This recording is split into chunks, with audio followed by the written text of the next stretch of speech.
Here in Cinema 4D, you just open the file that you have just created from After Effects, and you should be presented with something similar to this. You can see what we've got here is we've got the solids, everything's in a null, and these solids are actually parametric plane objects, which is pretty cool, and we've got a bundle of null objects. We've also got some materials that have just been created to correspond with the color of the solids. And most important of all, of course, we have our camera. And if we scrub through, you can see that we should have something that matches with our footage. So personally, I think the most important thing to do next is to create a new material. And let's just call this background. And you need to load in the same image sequence. So I'm just going to load this into the color channel.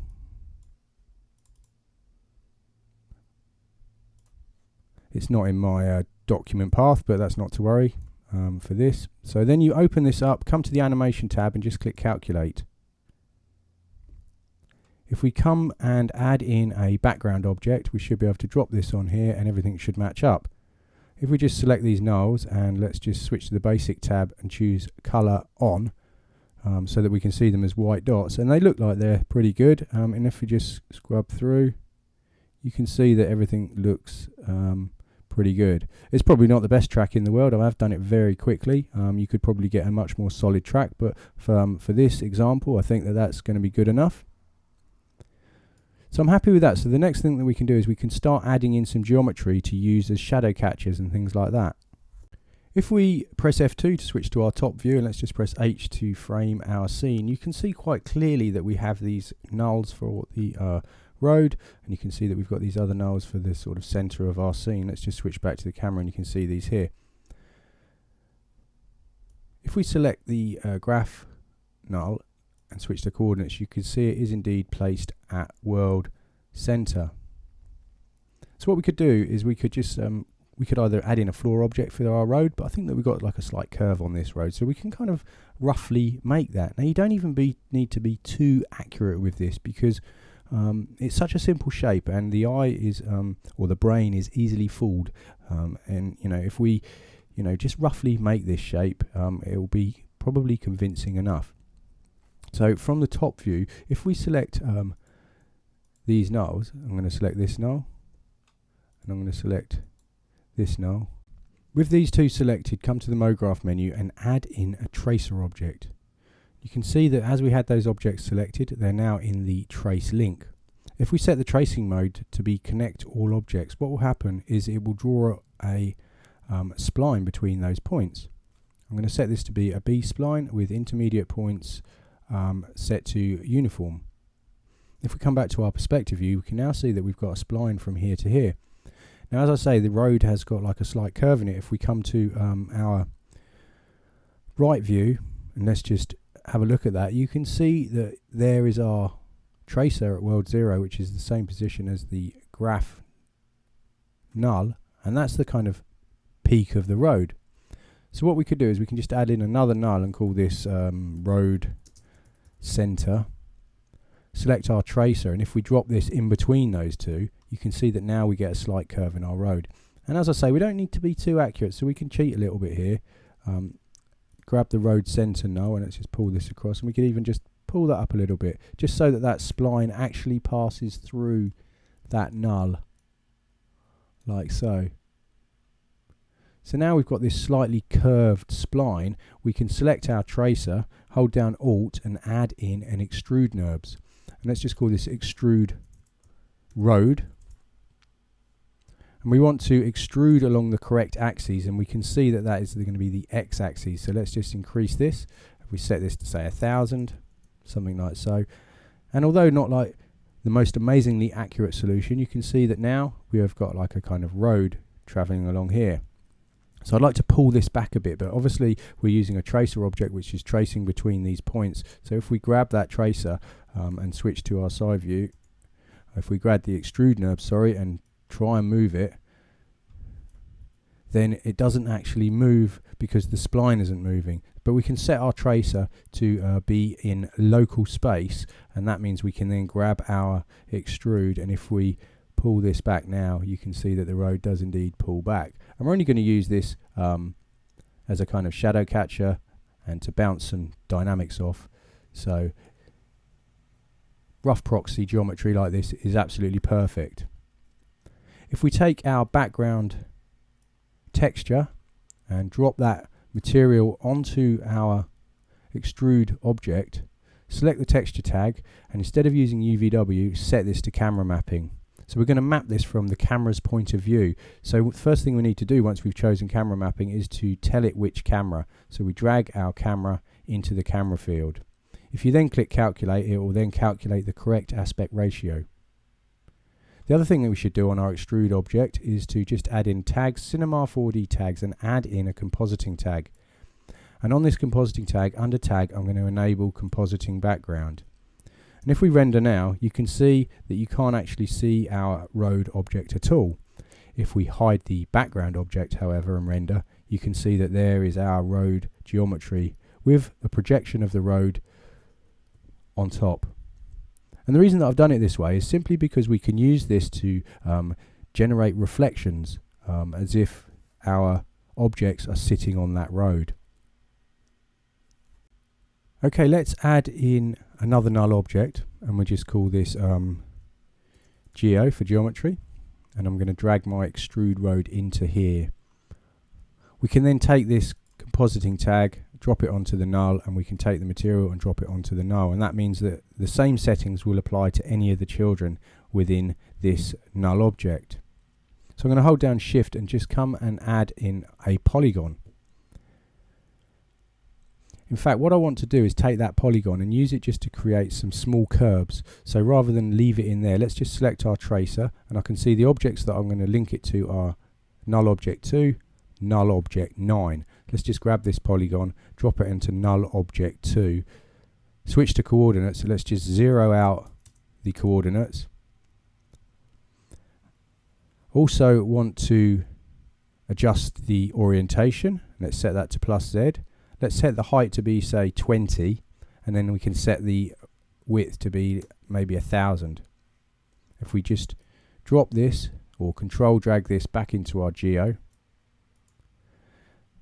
Now the other curb is under null 9, so all we need to do is simply just zero our position coordinates, and we can just drop that back under our geo.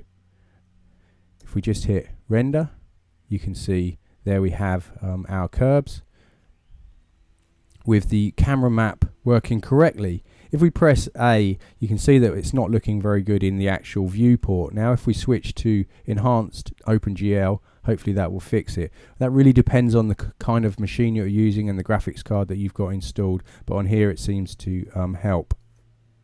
In this example, the geometry is obviously extremely simple, and you may want to use a lot more detail if you are using this for like a real project, and you'd probably want to bring over more null objects so you've got more reference points, and you know, you wouldn't want really hard edges like this, and you'd probably want to have it all looking a little bit more organic. But to be honest, you know, you don't need to go too extreme with this. You can be fairly simple with it. In this example, I mean, I'm not really going to do much more than this. I'm going to add in a couple of floor objects as well. So let's just grab this floor, and I'm going to take both the compositing tag and the texture tag and just control drag those onto this floor. And what I'm going to do with this is then rotate it 90 like so, and if we then just drop this into one of the solids that we already have and zero out the position, and we know that that's in the correct place for that solid. In fact, let me just zero out the rotation as well, and then flip that 90. And there we go. Okay, so that's one floor. The other one, I'm going to just drop into the other solid, just zero everything out again and set it to have a pitch of 90. Now the reason I haven't included these in this null is because I want to use these as dynamic colliders, but whereas the floor I don't. I just want to use those simply to reflect the environment. If we render now, you can see that the floor is indeed included in part of this camera map.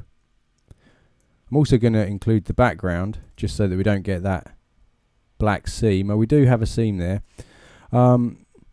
The only problem with using the background for something like this is that it won't be reflected in the objects, so we'll get a line through the middle of our objects. But if you think about it realistically, we're not going to get the most perfect reflection anyway, especially if they're spherical, because we don't have any information behind our camera. So what you'd really need to do is shoot something like an HDR at the location with a sphere, and then use that for your sky map.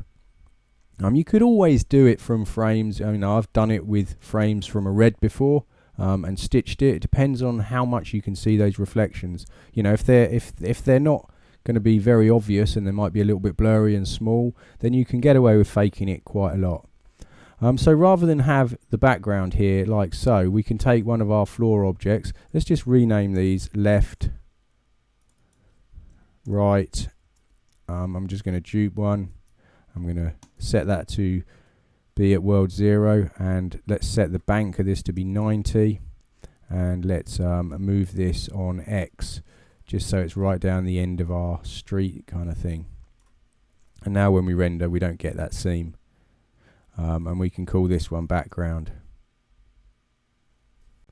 It is worth pointing out though that these floor objects aren't actually going to be used in the render. They're really going to just be there to have surfaces to reflect from, and using a spherical HDRI is going to give you more superior results.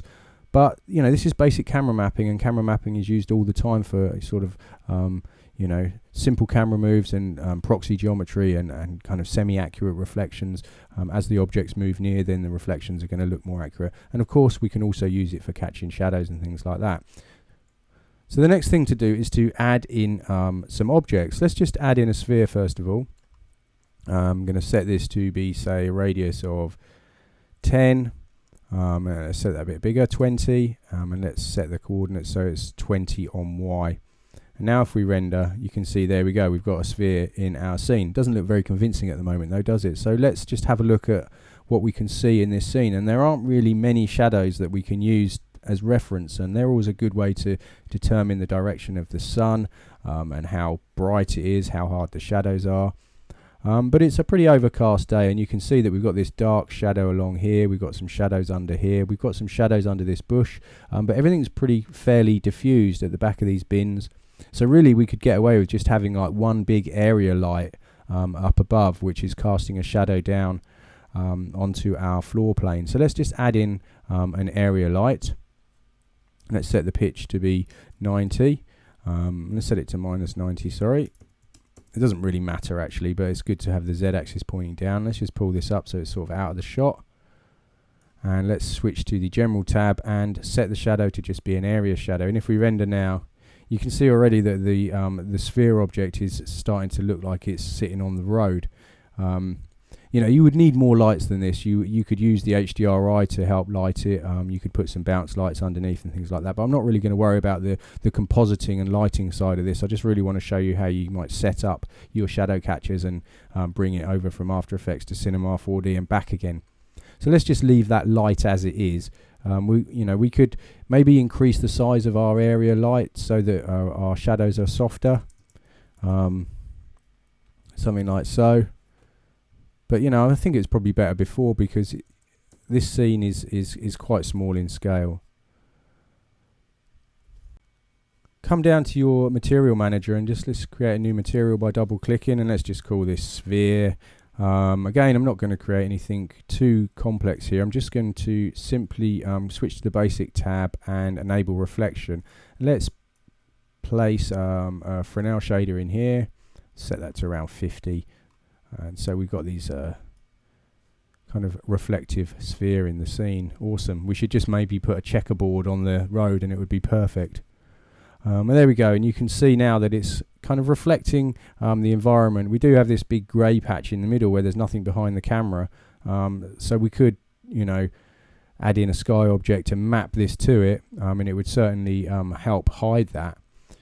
But if we move this over towards maybe our bins and render, but I think it needs to come a little bit closer. Let's just pull it up a little bit more like this and have another render. I think I needed to go the other way actually, beg your pardon. Let's just go that way and render. There we go, and you can just see the bins reflecting in it and stuff like that. And if we pull it over to this side, hopefully you'll see the graffiti and things like that reflecting in it as well. So you can see that it's a fairly inaccurate way of creating an environment, but obviously, as I say, you could build much more detailed geometry, and you could make the curbs and everything much more accurate, and you could have proxy geometry for the bins, etc., if you really wanted to do a good job of it. But for something like this probably will suffice. Okay, so if we just scrub through, I think that one of the things I've forgotten to do, yeah, there we go. So that's probably why everything wasn't matching up quite where I thought it was, because one of the things I haven't done is on my background material, under the editor tab, there's an option here to animate preview, and now you can see that actually probably where I was placing it wasn't quite where I thought it was, because it wasn't showing the correct frame. So that was my mistake. So what I want to do here is I want to come up to the simulate menu. I'm just going to add in a regular emitter, and I'm going to set the X size to be 75 and the Y size to be 50, and then I'm going to take this down and I'm going to drop it into one of these solids, solid 2, the one that's over this side. The only reason I'm going to do that is just really to use that for positioning. So let's just zero out my position and my rotation. I'm just going to rotate it 180 now so that it's actually pointing in the right direction, and we should see it emitting. There we go, and you can see the particles being emitted across. So now I can take that out of this null. And I want to take this emitter and just pull it up so it's at the top. Now it's not really going to make sense what I'm doing. I'm just going to have it spewing out some particles, and then I'm going to have them bounce on the road. So let's take our MoGraph menu and add in a cloner object. Hold down shift and let's add, let's just grab this sphere we've already got and put that into there. Select the cloner, switch to object, and instead of linear mode, let's set that to object mode, and then take the emitter and drag it into the object field. And there you go, and you can see that now when we press play, it's spewing out all of these spheres. They're a bit big, so let's just select those and set them to have a radius of say 10. The next thing I want to do is select the cloner, come up to tags, come down to simulation, and just choose rigid body. Where it says individual elements under the collision tab, I want to set that to all. Now if I press play, you can see that all of the spheres actually just fall down immediately. It's probably emitting a bit too many, so I'm going to come back to the emitter, and under the particle tab, let's set the emission to be just 5 for both editor and renderer. Now of course at the moment when we press play, you can see they're all spewing out, but they're just falling straight through our road. So if we come back, we've got this geo null with all of these objects in here, so we can actually add our simulation collider body tag to this null object. Under the collision tab, where it says inherit tag, choose compound collision shape, and what that will do is it will take all of the children and it will use those to make one shape. And if we press play and see what happens now, okay, so you can see it's starting to work, but some of them are sinking in. It's not giving us necessarily the best result. The reason for that is probably because the shape is set to automatic. If we set the shape to static mesh, we're going to get really accurate collision results, and we can get away with using static mesh because it's not actually moving. And if we do that, hopefully we should see a better result. So you can see they're bouncing on the road and they're rolling over that slight curve, and they're actually stopping at the curb. So that looks pretty good. And if we press stop and just render a random frame, and there you go. So you can see that's not looking too bad at all. Obviously these reflections aren't perfect because we don't have that spherical map, but other than that, you know, you've got your shadows catching, we're reflecting the environment, and it's landing on the road and bouncing off the curb. So, you know, for a quick project, we haven't got too bad a result. So I'm just going to press Command or Control D and bring up my dynamics and switch to the cache tab and just click bake, and what that will do is that will then bake that dynamics simulation, and it means that we can render this over network rendering and things like that. Now there's one thing that we need to do before we render this is obviously set up our render settings, but we're going to want to isolate the actual balls separate from the background, because we're not going to use any of this background in our comp. We're just going to use like the shadow pass and the reflection pass and things. So we should select our cloner, come up to tags, choose Cinema 4D tags and add a compositing tag, and then switch to object buffer and enable object buffer 1. Before we render, it's a good idea to do a few test renders and just make sure that all of the layers are set up correctly. Before we do that, we'll just come into our render settings. I'm going to enable multipass. We don't need too many passes here, but we do need to add in our diffuse pass, we need to add in a shadow pass, and we need to add in a reflection pass. Very simple materials, not much setup here, so we don't really need to add much more than that. You can set your anti-aliasing a little bit higher if you want to have a smooth result for all your reflections, but I'm just going to leave mine set up like this. Now we need to come to save, and we need to uncheck regular image and make sure we have multipass image saved, and we need to make sure that we're rendering a 16-bit at least. I'm not going to save a multi-layered file, and I'm going to just call this AE to C4D. The other thing that we should do is we should make sure that we set the image color profile to be linear color space, because we're working with multipass, and this project is set up to be linear workflow. So it's important that we do use linear color space. Once you've done all that, you can save the project, do a few test renders to make sure that all your passes and everything look as they should. There's one other thing that we need to add before we hit go, and that is that we need to make sure we add our object buffer and make sure that the number corresponds to the number that you've set on the cloner. If you don't do that, then you won't be able to isolate that object when you come to do the composite. So everything's done. I'm going to come up, choose Save Incremental, and I'm going to render this out.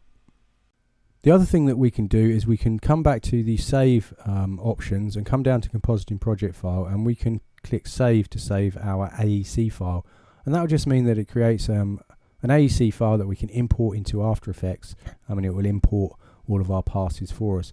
We've only got 4 passes here, so it's not a biggie, and we don't really need any 3D data because we've actually already brought the 3D data over from After Effects, so everything should match up anyway.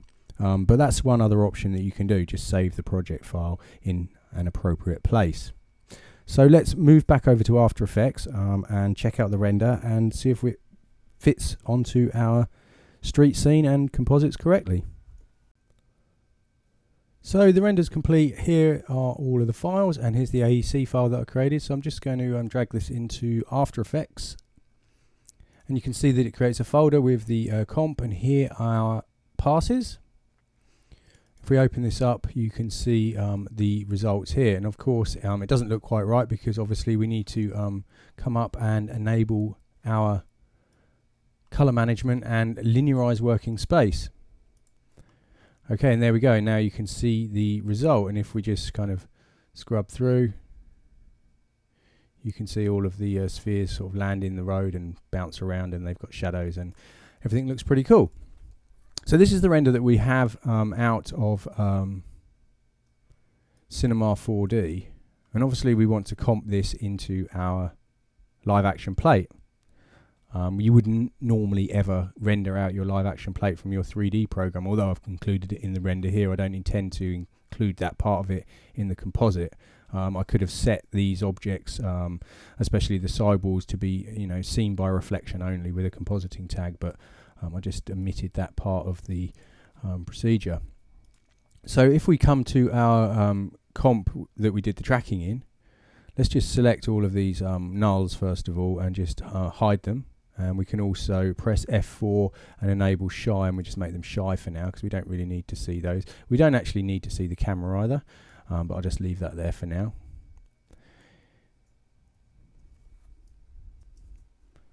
Let's grab the comp that was created by the AEC and drop this in over the top. Okay, and you can see there is a bit of a difference, and that's due to the curb that I roughly built. And if we come down to this special passes, you can see we've also have our object buffer. We can grab this, drop it in above the comp we just put in here, and set the Luma matte to use that object buffer. And now if we come to a frame later on, you can see that that's worked fine, and it's cut our spheres out. And if we switch off our background plate, there we go. So we can grade our background plate and our 3D element independently of each other, or of course we can pre-compose the whole lot and grade everything together. Now because we've cut that out, we've lost our shadow contact with the floor, and that makes a huge difference for our realism. But of course up here we have a shadow pass, and if we scrub through there, you can see, we're getting some shadows on the walls, and we've got these curbs which are obviously far too harsh, but should give you a good idea of how you could set this up in principle. So we can come back to our comp here, and we can grab this shadow pass and drop that in and multiply it over our background plate. And of course the advantage of working this way with this as a separate pass is that we can grade our shadow independent from our background plate and independent from our 3D. So if we want, we could simply just reduce the opacity down of that very slightly, just so they're not quite so black, and immediately they sit in there a tiny bit more realistically. So we're not going to spend time actually building up a composite that looks realistic. We need to match the shadows, match the colour and everything of the background plate, grade it all together, make sure that obviously we have the same level of blurriness, because video is never as sharp as 3D. So this 3D is probably much too sharp in contrast with the background plate, so we could probably need to blur that a tiny bit. And if it was a reflective floor, then we could use the same technique to bring in some reflections and lay those over the top of our background plate as well. But hopefully that's given you a good idea of the kind of basic principles behind this, and it's one of the great ways that you can use the exchange feature to take your After Effects projects over to Cinema 4D and back again. And I'm just going to do a quick RAM preview so you can see the fruits of our labour, and even within that short amount of time you can see that we've got these balls flying out through an amazing garage door that they just pass through, but they're casting shadows on the floor, they're bouncing off the floor, you can see the graffiti etc reflected in them, especially if we come back here, and you can see the letters and everything from the garage door reflecting in these. We could have done a better job of creating our geometry, we could have done a better job of creating our reflection maps, but even with the short amount of time that it took to do this, you can see that it gives a fairly convincing result. If you were walking down the street and there was a whole bundle of chrome balls that came flying into the road, then perhaps it would look just like this, who knows. So that brings us to the end of this tutorial and the end of this series. I hope you enjoyed it, and I hope you learned a few tips and tricks that will help with your journey between After Effects and Cinema 4D. Thanks very much for watching, and I hope you enjoyed it, and I'll see you all next time.